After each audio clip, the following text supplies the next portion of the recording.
So we've been on the Whole 30, or I've been on the Whole 30 for a while now. We actually call it the Dirty 30. The exception to the Whole 30 rule, we allow beer. Very important for our diet, keeps us sane. That said, the traditional Whole 30 lunch, but the most critical of all of these, and it is a major hack inside of the Whole 30 diet, these Ruffles Chips. These exact kind. You can also get Lay's regular. Why are these so perfect? 3 ingredients: taters, sunflower oil, salt. Whole 30 compatible, and it'll save your face when you need it, especially when you're hungry and you need that kind of crunch. Back to post. Hey everybody, welcome to Inside Craft Show. Today, we're kind of working through a project and wanted to go over a couple of things we figured out that work for us in terms of our workflow. This is when you're dealing with a tremendous amount of footage. So our raw Tampa footage was what, Jeff? Our raw Tampa footage was about 1.5 terabytes, and it's a mix of 3 different cameras. So we've got some GoPro in it. We've got 2 different Reds. We have the Epic and the Scarlet.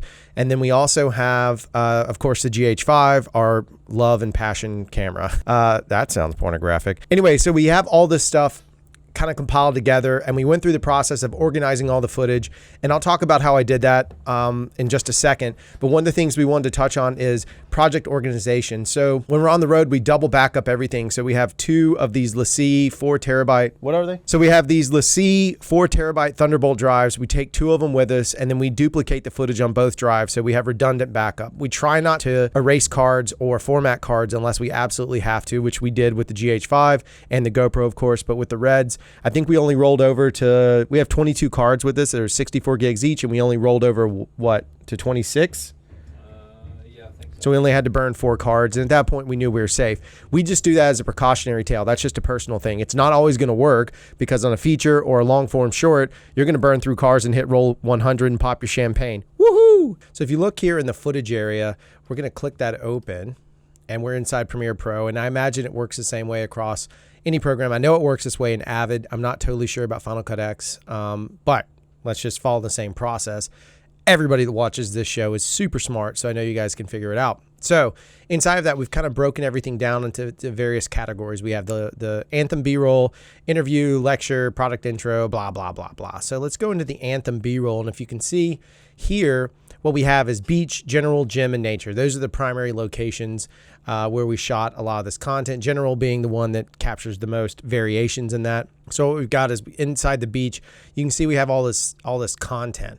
Now the fun about this, and one of the things that I like to do is when I'm editing a project, I like to see the disbursement of certain locations or angles inside of a timeline, so I can look at it quickly and know the reference of how much am I using of what throughout a timeline. So the way I do that is I do the color coding thing. So you can see beach here is green, general is some bluish color, I forget what they call it, Caribbean maybe.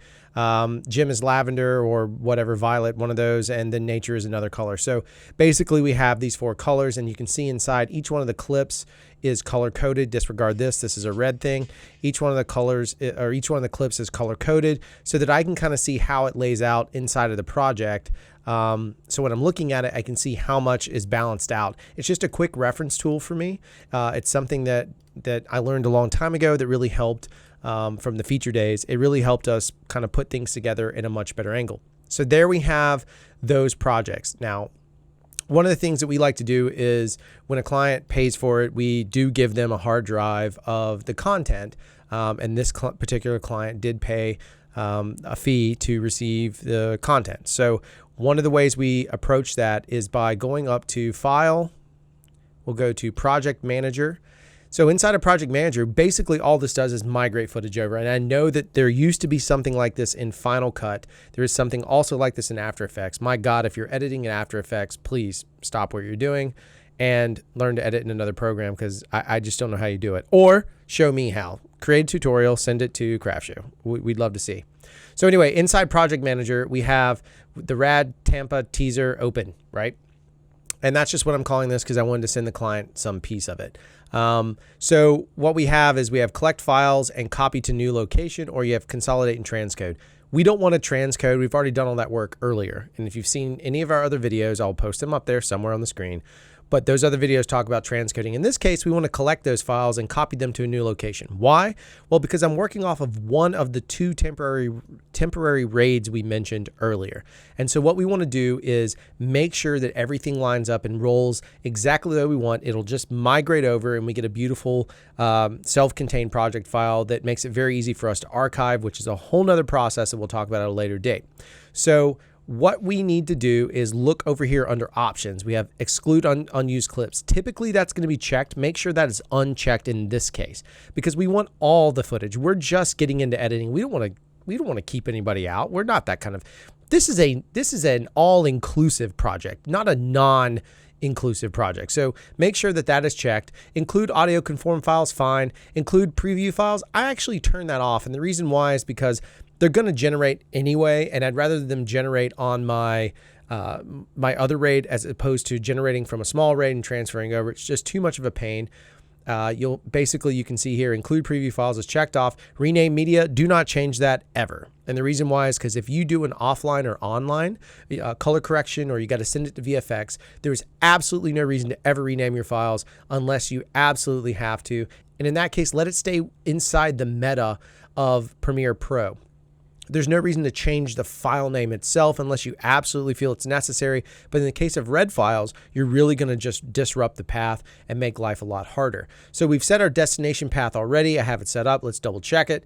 Okay, it's ready, set up, pulled the trigger. We're good to go. Calculate, we can click it. I have a feeling it's going to be about 2 gigs. There we go, 1.97 terabytes. I said 2 gigs, didn't I? Damn it. It's going to be about 2 terabytes. And there we go, it's 1.97 terabytes. So once we're ready to pull the trigger, which by the way, I suggest doing this when you walk away at night, like when you're done for the day, after you've brought it all in and organized it, or before, either way, just do this as a step when you don't need to spend a lot of time because it will take a little bit of time to migrate everything over because it's just doing these beautiful copies. We'll hit OK as we've shown you. Bloom, it starts going. Happy pants, happy pants. All right, so now the last thing we have to do is copy all the media over. You hit OK and it will transfer from one drive to the other, only grabbing the pieces that you absolutely need. So like if you have some false rolls you don't want, or you have footage that clients don't need to see, like blog footage, then you can cut it out and not even have to deal with it. So it just makes it an easier contained process of how we work through a project. I cannot wait to show you guys some of this footage, the mix of all 3 of these cameras, all 3 flavors, really 4 cameras, but all 4 cameras, the mix of the footage looks fantastic. We're really excited about it. Client's seen a little teaser, they're happy. And when you guys get to check it out, it is absolutely awesome to see the workhorse power of the GH5, the Red, the GoPro, all working together. It's like an orchestra. Every instrument is working to make one, or tools if you want to do building a house. You can't just build it with a hammer, right? Great. So you should be able to head over to their website, radlifeclinic.com, and check out some of the footage once they start dropping it. Also check them out on social media because I'm sure there's going to be both GH5, Red clips, everything that we've done will kind of trickle through there. And they're really good people, really cool concepts. They've actually got a really great course that if you're an editor and you sit at a desk all day like this, like we all do, it's a really cool course to kind of help you feel better while you're working that 12-hour edit job. And you're exhausted at the end of it. We did it while we were shooting and it worked for us. Even at night when we'd go home and we were pulling footage, we were still thinking about what they taught us. So it's a really cool concept. All this product will be coming out. You should totally check it out. That's Rad Life Clinic. It's not a shameless plug. We love our clients, but this literally changed the way Jeff and I work.